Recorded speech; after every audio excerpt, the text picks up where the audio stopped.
네, 우리 옆에 계신 분들과 한번 이렇게 인사하겠습니다. 오늘 예수님께서 십자가에 달려 돌아가시는 장면인데요. 예수님께서 나를 위해 십자가에서 죽으셨습니다. 이렇게 한번 인사하시겠습니다.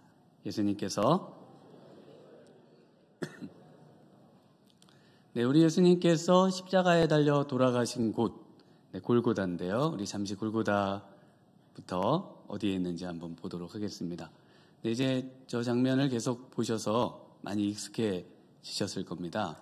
그래서 성전이 있고 성전의 지금 오른편에 그 관정 또는 안토니아 요새라고 불리는 그곳에서 우리 예수님께서 이제 사형 언도를 받으시고 십자가형 언도를 받으시고 채찍질을 맞으시고 십자가를 그곳에서부터 지시고 그리고 이제 그 길을 십자가의 길을 나서서 지금 동그라미를 쳐놓은 저 성 바깥에 있는 골고다라고 불리는 곳으로 갑니다. 그러니까 보시면 그렇게 멀지 않죠. 그래서 길 자체가 한 300여 미터 정도 되는 되게 짧은 길입니다. 그래서 그 길까지 우리 예수님께서 가신 그 길, 비아 돌로로사라고도 불리고요. 그래서 그 십자가 그 전 화면 잠깐 보여주시면 거기 그 골고다 지역이 그 성 바깥에 있지 않습니까? 그래서 영문 밖에 뭐 이렇게 표현도 돼 있고 한데요. 거기가 이제 원래 채석장이 됩니다. 채석장이 되고 그리고 이제 그곳에 무덤들도 있고 또 사형도 집행하고 하는 그런 곳이었습니다. 그래서 이제 해골이라고 이렇게 불렸는데요.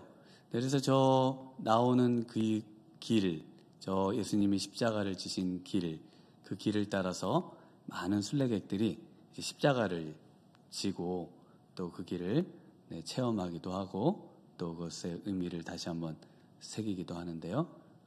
저도 이제 그 십자가를 처음 이스라엘 가서 처음 졌을 때는 정말 눈물을 흘리면서 이렇게 지고 갔던 그런 좀 기억이 있습니다. 그리고 이제 많은 분들을 또 십자가 이렇게 좀 빌려가지고 대여를 하거든요. 저 십자가를 빌려가지고 지고 가는데 한 번은 너무 사람이 많은 거예요. 그 명절에. 그래서 이제 저걸 지고 저 십자가 골고다까지 가야 되는데 도저히 가지 못하고 그 시장 길에다가 그 십자가를 이렇게 두고 그리고 이제 순례를 또 여행을 계속 했었는데요. 그랬더니 저 빌려준 그 프란시스라고 하는 분이 자기 십자가 달라고 매번 저만 보면 자기 십자가 달라고 그래서 난 십자가 분명히 길에 놨다 안 가져갔다 그랬더니 볼 때마다 자기 십자가 얘기하더니 어느 날 이제 전화 와서 찾았다고 그래서 그분의 십자가로부터 제가 좀 자유로워졌습니다. 그 다음 장면 보시면은 지금은 성 안, 예루살렘 성 안에 저 골고다 언덕이 들어가져 있습니다. 그래서 예수님의 성묘교회라는 교회고요. 저곳에 예수님이 저곳에서 죽으시고 그리고 또 무덤에 묻히시고 그리고 부활하신 그런 이제 아주 중요한 장소인데 이렇게 건물로 다 들어서 있어서 저 건물 들어서서 저렇게 다 회파하면 되냐 이렇게 생각하실 수 있는데요. 사실은 저 건물이 그 안에 있는 그 예수님 당시의 그 유적이나 도울들을 그대로 다 보호하고 있는 겁니다. 그래서 보호 차원에서 이제 저 건물을 비잔틴 시대에 저곳에 이제 지었는데요. 그래서 들어가 보시면은 이제 그 예수님이 실제 그 십자가에 그 처형을 당하셨던 그 돌이 이렇게 보존이 돼 있으면서 그리고 이제 건물을 지어놨습니다. 그러니까 실제로는 예수님 당시에 그대로의 그 골고다의 모습을 저 건물을 그대로 해체하면은 드러날 수도 있다. 거의 드러난다. 이렇게 보시면 되겠습니다. 그래서 저 유리벽 안에 그 예수님 당시에 그 십자가 처형을 당했던 곳의 그 바위입니다. 그러니까 그 위에다가 위에 예수님이 이제 십자가에 달리시는 그런 곳이 되겠습니다. 그래서 저런 곳에서 예수님께서 십자가를 지셨다. 우리 예수님께서 17절에 보시면은 자기의 십자가를 스스로 지시고 그리고 해골 골고다라고 하는 곳으로 가셨다. 그래서 예수님은 끝까지 가셨어요. 예수님께서 왜 이 십자가를 지고 끝까지 가실 수 있었는가? 그 힘과 이유는 뭘까요? 바로 사랑 때문입니다. 우리를 사랑하시기 때문에 언제라도 중간에라도 내가 이 십자가 이런 치욕을 당하면서 이걸 져야 되다니, 이 고통을 당하면서 이걸 져야 되다니, 그러면서 언제라도 이것을 내팽개친다면 칠 수도 있지 않겠습니까? 그런데 예수님이 우리를 사랑하셔서 그 모든 것을 참으시고 모든 고통을 참으시고 그 십자가에서 난 죽어야 된다는 사랑 때문에 그렇게 완주하시는 그 모습을 보실 수가 있습니다. 우리가 사랑하면 완주하는 겁니다. 사랑하면 끝까지 그 자리를 지키는 거예요. 사랑하면 어떻게든 어떤 고난도 이겨내는 것입니다. 우리의 부모님이 우리를 위해서 우리를 사랑하기 때문에 그 생을 포기하지 않으시고 우리를 어떻게든 키우셨고 또 역시 우리의 부모들이 된 자들이 우리의 자녀들을 위해서 어떻게든 그 역경들을 이겨내고 버티는 것처럼 예수님께서도 우리를 사랑하사 그의 피로 우리 죄에서 우리를 해방하시기 위해서 모든 것을 견디고 모든 것을 완수할 수 있는 그런 힘, 바로 사랑이셨습니다. 그리고 이제 18절에 예수님께서 십자가에 못 박히셨습니다. 그리고 그 좌우편에 이제 각각 죄수가 한 명씩, 이 죄수는 바라바와 같은 그런 이제 유명한 죄수들이 되겠습니다. 그래서 그 죄수 둘이 양쪽에 못 박히는데 그 중에 한 명이 구원을 받습니다. 그래서 누가복음 23장 43절에 예수께서 이르시되 내가 진실로 내게 이르노니 오늘 내가 나와 함께 낙원에 있으리라 하시니라. 그래서 이 둘 중에 한 명, 한 죄수는 정말 그 불 가운데서 구원을 얻는 것 같이 그렇게 구원을 얻었습니다. 그래서 예수님께서 분명히 뭐라고 하셨죠? 내가 오늘 나와 함께 낙원에 있는다. 분명히 오늘 낙원에 있는다. 그동안 수많은 죄를 졌고 정말 모든 사람들이 죄인으로 인정하고 그래서 이 십자가형이라는 형을 당연히 받아야 되는 그 죄인도 그 순간에 예수님을 구주로 고백하면 오늘 낙원에 있는 겁니다. 여러분들께서 정말 이 믿음을 가지시고 어떤 순간에라도 정말 복음을 증거하는 일을 계속해 나가야겠습니다. 그런데 오늘 이 요한복음에서는요, 이런 말씀들이 기록되고 있지 않습니다. 이런 말씀들이 기록되고 있지 않고 오직 그 세 마디 말씀만 기록을 해주고 있어요. 예수님이 하신 말씀, 그 십자가상에서 하신 말씀을 7개의 말씀이 총 있는데 그래서 이제 가상칠언이라고 부르지 않습니까? 그 7개의 말씀 중에 3개만 말씀을 하고 계세요.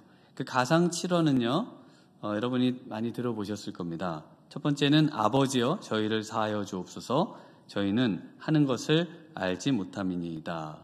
두 번째로 내가 진실로 내게 이르노니 오늘 내가 나와 함께 낙원에 있으리라. 그래서 이 강도 이 양편에 있었던 사람 중에 한 명에게 한 말씀이 두 번째 말씀이고요. 세 번째 말씀이 오늘 26절, 27절인데 우리 같이 한번 읽어보겠습니다. 시작. 예수께서 자기의 어머니와 사랑하시는 제자가 곁에 서 있는 것을 보시고 자기의 어머니께 말씀하시되 여자여 보소서 아들이니이다 하시고 또 그 제자에게 이르시되 보라 내 어머니라 하신대 그때부터 그 제자가 자기 집에 모시니라. 이것이 여자여 보소서 아들이니이다 보라 내 어머니라. 이 말씀이 세 번째 말씀입니다. 그다음 네 번째 말씀은 나의 하나님 어찌하여 나를 버리셨나이까? 라마 사박다니라는 이제 예수님이 하셨던 아람어 말씀이 기록되어 있죠. 그 다음에 이제 5번째 말씀이 또 오늘 본문에 내가 목마르다 라는 말씀이 있고요. 6번째 말씀이 다 이루었다. 역시 오늘 본문에 나옵니다. 그리고 7번째 말씀이 아버지여 나의 영혼을 아버지 손에 부탁하나이다. 이 말씀은 또 기록을 하고 있지 않습니다. 그래서 예수님께서 그 어떤 그 말씀도 제대로 하지 않으셨지만 그 하신 그 7마디 말씀을 다 요한은 기록하고 있지 않고 이 3마디 말씀만을 뽑아서 그것을 자신이 볼 때 그 중요하다고 생각해서 이 3마디 말씀만을 기록하고 있다는 겁니다. 왜 이 3마디 말씀을 중요하게 생각했고 왜 이것만을 또 우리에게 전달하려고 했는지 오늘 또 그 의미를 같이 한번 생각해 보도록 그렇게 하겠습니다. 첫 번째 하신 말씀은요, 금방 읽으셨듯이 여자여 보소서 아들이니이다. 보라 내 어머니라. 예수님께서 하신 이 말씀 중에 요한이 볼 때 이 말씀이 요한에게는 너무나 강력한 그런 말씀이었던 겁니다. 왜냐하면 요한이 직접 이 7마디 말씀 중에 3번째 말씀에 이 말씀을 아주 직접적으로 하고 계시죠. 유언의 말씀이면서 또한 명령의 말씀이었던 겁니다. 그래서 그때로부터 시작해서 바로 순종해서 자기 집에 예수님의 그 육신의 어머니인 마리아를 모셨다. 이렇게 기록을 하고 있습니다. 예수님께서 왜 그 마리아를 제자 요한의 어머니로 또 요한을 마리아의 아들로 그렇게 부르라고 하셨고 그렇게 모시라고 하셨을까? 그렇게 삼으라고 하셨을까? 예수님에게는 원래 다른 형제들이 있었습니다. 없었다면 또 좀 이해가 될 수도 있는데요. 있었어요. 그래서 사도행전에 예수님 승천하신 후에 마가의 다락방에 그 모인 사람들을 보면요. 함께 모여 기도하는데 사도행전 1장 14절에 여자들과 예수의 어머니 마리아와 예수의 아우들과 더불어 마음을 같이하여 오로지 기도에 힘쓰더라. 그러니까 예수의 어머니가 계시고 예수님의 아우들도 있어요. 예수의 아우들이 등장하는데 마태복음에 가서 보면은 이름과 명수까지 나옵니다. 마태복음 13장 55절에 이는 그 목수의 아들이 아니냐, 그 어머니는 마리아, 그 형제들은 야고보, 요셉, 시몬, 유다라 하지 않느냐. 그러니까 너무나 명확하게 마리아에게는 예수님 외에도 4명의 아들이 더 있었습니다. 그래서 자식이 아닌 요한에게 예수님이 육신의 어머니인 마리아를 왜 모시라고 했을까? 또 마리아에게도 오히려 요한을 아들이라고 하고 그리고 요한을 아들 삼아 살도록 그렇게 하셨다는 겁니다. 예수님의 자녀들이 버젓이 지금 같이 있고 사역하고 있는데 요한도 집으로 모시고 마리아도 그 집에 들어가고 이런 어떤 철저한 그 순종의 모습을 보여주고 있습니다.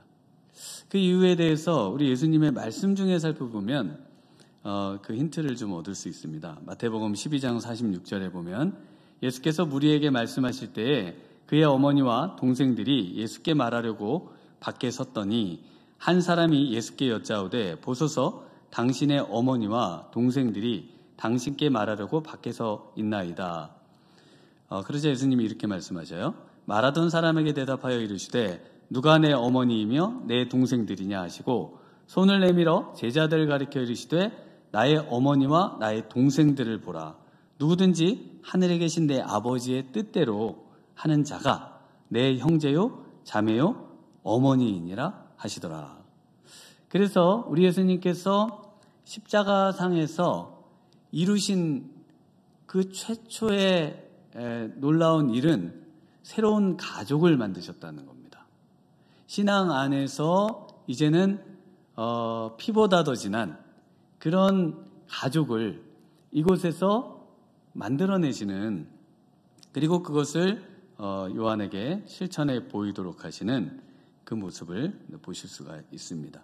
그래서 실제로 역사적으로 보면요, 그 예수님의 어머니 마리아가 사도 요한의 사역을 따라서 에베소로 갑니다. 그래서 그곳에서 사도 요한의 그 사역을 마리아가 열심히 도운 것으로 알려져 있고, 그래서 이 관계가 단순히 서로를 돌봐주는 그런 어떤 혈연의 관계로 묶여지는 것이 아니라 바로 이 신앙으로 뭉쳐지는 가족관계다라는 것을 아실 수가 있습니다. 그래서 마리아의 집이 에베소에 있고요, 사도 요한 기념교회가 그 마리아의 무덤 위에 지금도 세워져 있습니다. 그래서 저도 이 마리아의 무덤이 왜 거기에 있을까? 그러니까 죽을 때까지 예수님의 말씀에 순종해서 함께 사역하고 함께 서로를 아껴주고 도와주고 그런 사랑해주는 그런 관계였음을 알 수가 있습니다. 그래서 사도 요한이 요한일서 3장 10절에 그 형제를 사랑하지 아니하는 자는 하나님께 속하지 아니하니라. 그래서 계속해서 형제 사랑을 강조합니다. 그리고 요한을 가리켜서 뭐라고 부르냐면 바로 예수님의 사랑하시는 자라 이렇게 부르죠. 사랑하시는 제자, 바로 요한, 그 사랑하시는 제자가 요한이거든요. 그래서 사랑을 받은 자는 사랑하게 되는 겁니다. 우리가 왜 사랑을 할 줄 모르냐? 사랑을 받아보질 않아서 그럽니다. 사랑을 정말 많이 받은 사람은 사랑하는 사람이 되는 거예요. 그래서 말과 혀로만이 아닌 행함과 진실함으로 요한과 마리아가 서로 그런 피부치도 아니고 그런 어떤 혈연관계도 아니지만, 그러나 그 육신의 어떤 부모와 자녀 간의 관계보다도 더 사랑할 수 있고 더 아껴줄 수 있고 더 서로를 위해 기도해 줄 수 있는 그런 관계로 나아갈 수 있는 것, 이것이 바로 십자가의 은혜라 이렇게 말할 수 있는 것입니다. 그래서 이제는 같이 살고요, 또 선교도 같이 다니고요, 또 교회도 같이 세우고요, 함께 섬겨가면서 사는 것이죠.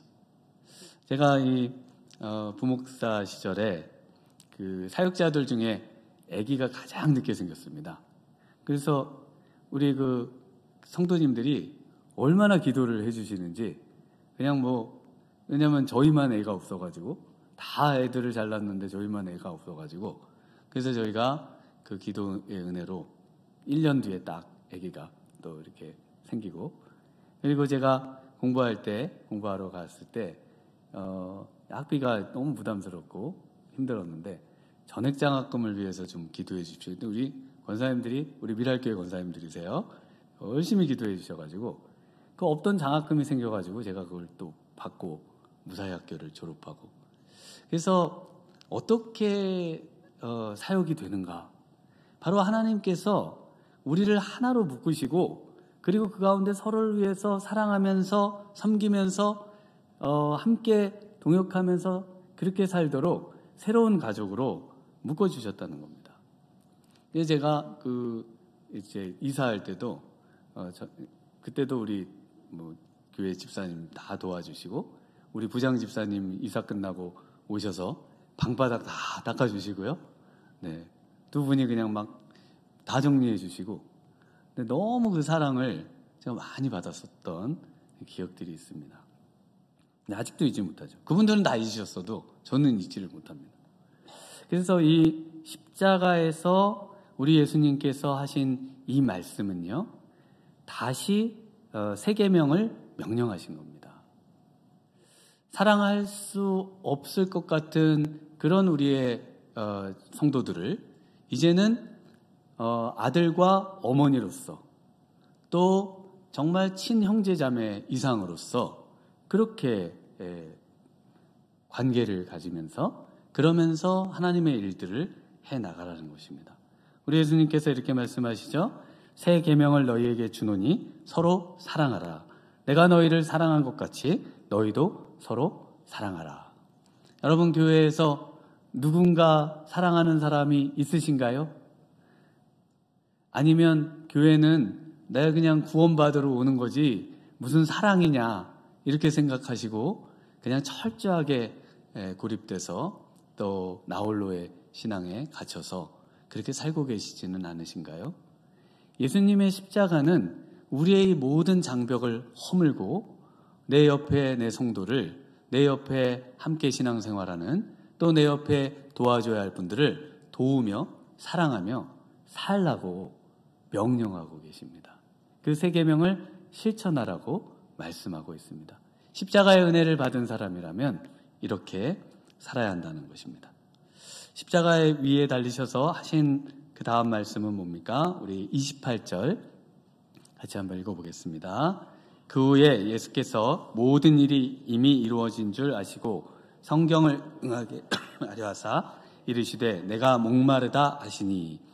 네, 예수님께서 자신을 향한 유일한 말씀은 이 목마르다, 내가 목마르다 이 말씀밖에 없습니다. 예수님 옷을 막 나눌 때 4개로 나누지 않습니까?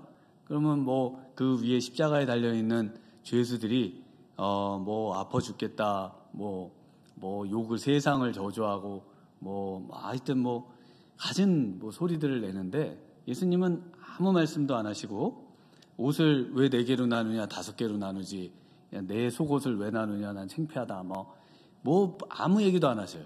그런데 가만히 계시다가 뭘 얘기하시는가 하면은 내가 목마르다 이 말씀만 하셨다는 겁니다. 요한이 볼 때 왜 저 말씀을 하셨을까?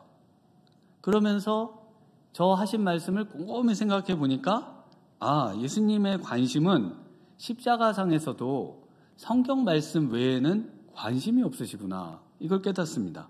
그래서 성경을 응하게 하려 하사라는 말씀을 넣어놨죠. 그래서 예수님은 지금 일어나고 있는 모든 상황과 사태를 전부 성경에 비춰서 바라보고 읽고 계십니다. 그리고 그것을 이해하고 계시고 그것을 수긍하십니다. 그래서 옷을 나누는 것에 대해서도 우리가 이 본문에서도 나오지만 시편 22편 18절에 그들이 내 옷을 나누고 내 옷을 제비 뽑나이다. 하나님의 말씀이 지금 계속해서 성취되고 있구나. 그렇다면 나의 고통은 괜찮다. 그러면서 예수님이 계속 그러시다가 갑자기 내가 목마르다 라는 말씀을 하셨어요. 그 이유를 역시 동일하게 성경 말씀을 응하게 하려 하사라고 되어 있는 겁니다. 그러니까 예수님이 계속 하나님의 말씀이 이루어지는 것을 생각하고 머릿속에 뭘 생각하고 계셔요? 성경 말씀을 생각하고 계시다는 겁니다. 그 고통 중에 그게 가능할까? 제가 아직 그 수준의 고통을 경험해 보지 못해서 사실은 그런 고통 정신이 하나도 없을 것 같은데요. 그 와중에 정말 성경 말씀을 생각할 수 있을까? 성경 말씀을 그걸 떠올릴 수가 있을까? 그런 생각은 합니다. 근데 예수님께서 지금 그렇게 하셨다는 거예요. 그러면서 시편 69편 21절을 생각해내셨고요. 그들이 쓸개를 나의 음식물로 주며 목마를 때에는 초를 마시게 하였사오니 그러면서 그 한 가지, 이 한 가지도 응해줘야 된다라고 말씀하시면서 내가 목마르다라고 말씀을 하셨다는 겁니다. 그래서 여기서 이제 목마를 때 뭘 주었습니까? 네, 신포도주를 주었습니다. 네, 신포도주는 몰약에 탄 포도주가 아니에요. 그래서 마가복음 15장 23절에 몰약을 탄 포도주를 주었으나 예수께서 받지 아니하시니라. 이 몰약에 탄 포도주는 이제 마취제 같은 그런 역할을 해서 이 고통을 가라앉혀 주는 겁니다. 그런데 이 신포도주는요, 이것은 오히려 이 고통을 더하게 하려고 하는 거죠. 시편 69편의 문맥상 사람들이 자기의 고통을 더 가중시키기 위해서 신포도주를 탄 그 물을 줬다는 겁니다. 그래서 이 물은요, 원래 빨리 죽어야 되잖아요. 그게 고통을 가장 끝내는 방법인데 이 신포도주 물처럼 마시는 그것을 마시게 함으로 인해서 오히려 고통을 더 가중시키고 더 몸에 그런 장기들의 그 고통을 더 아프게 하는 그런 연장하는 그런 극대화시키는 그것이 바로 이 신포도주가 되는 것입니다. 그래서 예수님께서 완전한 인간이시지 않습니까? 그래서 십자가상에서 극심한 고통을 느끼시고 또 동시에 목마름을 느끼시는데 그럼에도 불구하고 말씀이 원하신다면 그 어떠한 고통이 더해져도 감당하시겠다. 이런 이 말씀에 철저하게 매여 계시는 그 예수님의 모습을 우리가 여기서도 또 볼 수가 있습니다. 욕망과 욕구는 너무나 자연스러운 인간의 그런 바라는 것들이죠. 그래서 만약에 몰약을 탄 마취제와 이 신포도주를 저한테 둘을 준다면은 이 마취제를 빨리 먹고 이 고통을 좀 경감시켜서 아픔에서 벗어나고 싶을 것 같습니다. 그런데 우리 예수님은 그 순간까지도 의식이 붙어 있는 순간까지 정말 이 신포도주 이것을 입에 갖다 대시고 그걸 마셨어요. 정말 그 욕망과 욕구조차도 하나님의 말씀의 성취를 위해서 그 내려놓으시고 그것을 십자가에 못 박으시는 예수님의 모습을 볼 수가 있습니다. 하나님의 뜻을 이루기 위해서요. 완전한 순종을 위해서 몸부림을 치시는 그런 모습. 이것이 어떻게 가능할까? 우리 인간에게 어떻게 이것이 가능할까요? 그래서 그리스도의 사람은 그 욕심과 정욕을 십자가에 못 박았다라고 이제 또 사도 바울도 이야기하는데요. 바로 이 십자가에서 우리를 위해 당해주신 이 놀라운 은혜와 사랑이 우리의 마음에 철철 넘쳐야 우리도 그러한 욕망과 욕구와 또 세상의 즐거움 이 모든 것을 따라가지 않고 오히려 하나님의 말씀에 따라갈 수 있는 그런 힘은 바로 이 십자가 외에는 없다는 것입니다. 예수님은 사역 처음부터 그러셨습니다. 마태복음 4장 2절에 40일을 밤낮으로 금식하신 후에 줄이신지라 시험하는 자가 예수께 나와서 이르되 내가 만일 하나님의 아들이거든 명하여 이 돌들로 떡덩이가 되게 하라.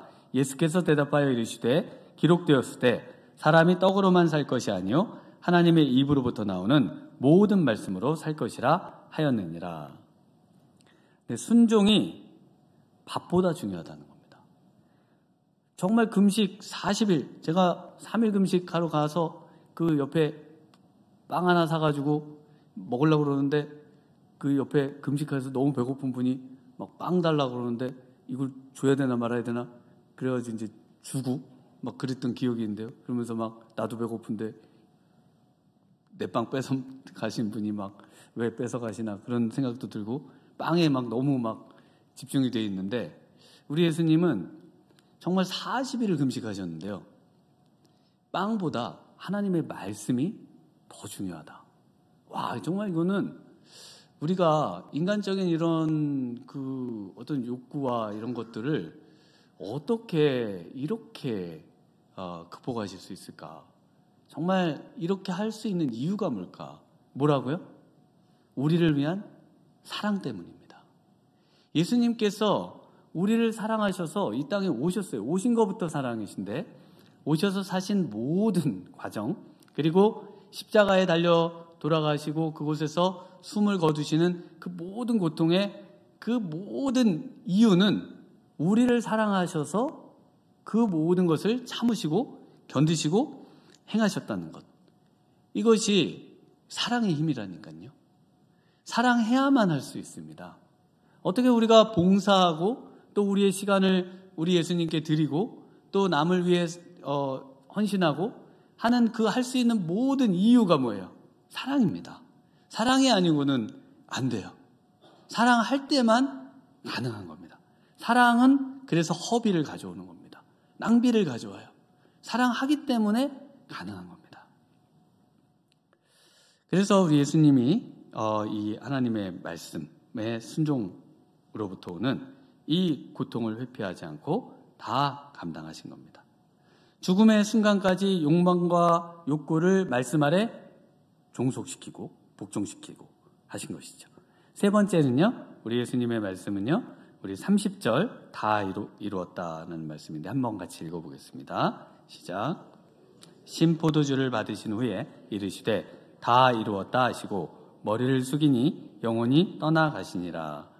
네, 이 다 이루었다라고 말씀하시고 영혼이 떠나가셨다. 그래서 기독교는 영혼을 돌보고 영혼을 구원하는 종교입니다. 1차적으로 영혼이에요. 그래서 영혼이 없이 앉아 계시면 어떻게 됩니까? 아무리 들으셔도 뭘 들으시는지 모르죠. 그러니까 영혼이 제일 중요한 거거든요. 영혼이 정말 살아난 사람은 그 영혼이 몸을 움직이죠. 그러니까 우리 예수님은 정말 영혼이 너무 강력한 분이셔서 그 몸의 모든 거를 그냥 다 이렇게 통제하시고 그것을 영혼 아래 복종시키는 그런 분이셨잖아요. 우린 육신에게 져서 그렇게 하기가 좀 어려운데요. 그런데 영혼이 정말 온전하여지는 것, 이것을 위해서 예수님은 십자가에 달려 죽으신 겁니다. 그래서 같이 양옆에 있던 그 한편에 있던 바로 강도에게 내가 오늘 나와 함께 낙원에 있으리라. 낙원이 있는 겁니다. 낙원, 여러분 파라다이스 잘 아시죠? 원래 이 페르시아어인데요. 이거는 이제 그 동산, 뭐 포도원 이런 뜻을 갖습니다. 그래서 이 죽은 다음에 가는 동산이니까 축복받는 사람들이 거하는 곳 이렇게 되는데요. 원래는 이제 페르시아 왕이나 이 제후들이 인공으로 나무도 심고 사냥을 위해 동물도 풀어놓고 이렇게 하던 그런 이제 왕의 정원이다 이렇게 생각하시면 됩니다. 그런데 하나님께서 바로 이 낙원을 우리를 위해 만들어 놓으시고 그리고 이곳으로 우리를 이끄신다는 겁니다. 누구를 통해서요? 예수님을 통해서 십자가에 달리신 바로 이 예수님을 통해서만 바로 이 낙원에 우리가 갈 수가 있다는 것이죠. 사도 바울도 이 낙원 체험을 했는데 자랑하지 않겠다. 그러면서 고린도후서 12장 4절에 그가 낙원으로 이끌려가서 말로 표현할 수 없는 말을 들었으니 사람이 가히 이르지 못할 말이로다. 그래서 죽은 후에 가는 곳, 우리의 영혼이 가는 곳, 낙원입니다. 그 다음에 예수님 오셔서 부활하면 가는 곳, 천국입니다. 그러니까 낙원도 좋은 곳이고요. 천국도 좋은 곳이고요. 네. 천국은 완전히 우리의 부활한 몸을 가지고 영혼과 다시 결합돼서 예수님과 같은 그런 부활체로 가는 곳이 천국이고 우리가 죽으면 낙원에 가는 겁니다. 낙원에. 그래서 이 좋은 곳에 우리를 데려가시기 위해서 예수님은 십자가에서 다 이루신 겁니다. 뭘 다 이루셨을까요? 바로 하나님의 그 우리에게 요구한 모든 율법의 말씀을 완벽하게 다 이루셨죠. 그래서 예수님의 십자가의 죽으심으로 우리는 낙원에 가고요. 또 천국에 가는 것입니다. 예수님은 십자가에 달리신 후에 6시간 만에 돌아가셨어요. 예수님께서는 아마도 여러 이유가 있습니다. 뭐 6월절 전에 죽으셔야 하기도 하고 그런데 빨리 죽고 싶으셨던 것 같아요. 빨리. 왜 빨리 죽어야 되죠? 빨리 죽어야 그래야 우리의 구원이 이루어지거든요. 내가 빨리 죽어야 되는데 빨리 죽어야 구원이 이루어지는데 그래야 내가 사랑하는 사람들이 나와 함께 낙원에 가고 또 영원한 천국에 가고 내가 빨리 죽어야 되는데 이런 생각으로 예수님은 빨리 죽어야 되는데 다 이루었는데 이제 빨리 죽어야 되는데 이런 생각을 하시면서 빨리 죽으셨어요. 보통 한 며칠씩 살아있지 않습니까? 이런 모습은요 계몽주의자이면서 무신론자였던 우리 프랑스의 그 볼테르라는 사상가는 죽음 직전에 이런 말을 했다고 그래요. 나는 하나님과 사람에게 버림을 받았소. 만일 6개월만 더 살게 해준다면 내 소유한 것의 절반이라도 주겠소. 그러면서 자기 의사에게 6개월만 살게 해주면 내가 내 전 재산을 당신께 주겠습니다. 뭐 이러면서 또 뭐 토마스 홉스라는 분은요, 만일 내가 온 세상을 다 가졌다 할지라도 단 하루를 더 살게 된다면 그 모든 것을 포기하겠습니다. 예수님의 모습과 너무 다르지 않나요? 예수님은 빨리 이 죽음을 이뤄서 죽어서 모든 사람을 영원한 천국에, 근데 하나님 믿지 않고 정말 천국도 안 믿지 않는 이런 사람들은요, 이 땅에서 모아놓으면 뭐합니까? 이거 다 줄 테니까 하루만이라도 6개월만이라도 더 살게 해주세요. 이러면서 죽음 앞에 벌벌 떠는 이런 모습을 우리가 대조해서 보실 수가 있습니다. 다 이루시고요. 그리고 이제 머리를 숙이시고 영원히 떠나가시니라. 영원히 떠나가시니라 라는 말은 영혼을 넘겨주시니라. 그래서 우리가 계속 넘겨주는 이야기를 계속 보셨는데, 이 넘겨줌의 마지막 우리 예수님이 스스로 자신의 생명을 사망에게 넘겨주셨습니다. 사망에게 넘겨주셨다는 말은 죽으셨다는 말이에요. 왜 죽으셨느냐? 바로 로마서 5장 8절에 우리가 아직 죄인 되었을 때에 그리스도께서 우리를 위하여 죽으심으로 하나님께서 우리에 대한 자기의 사랑을 확증하셨느니라. 하나님께서 사랑하신다는 사실을 자기의 생명을 사망에 넘겨줌으로 확실하게 보여주시고요.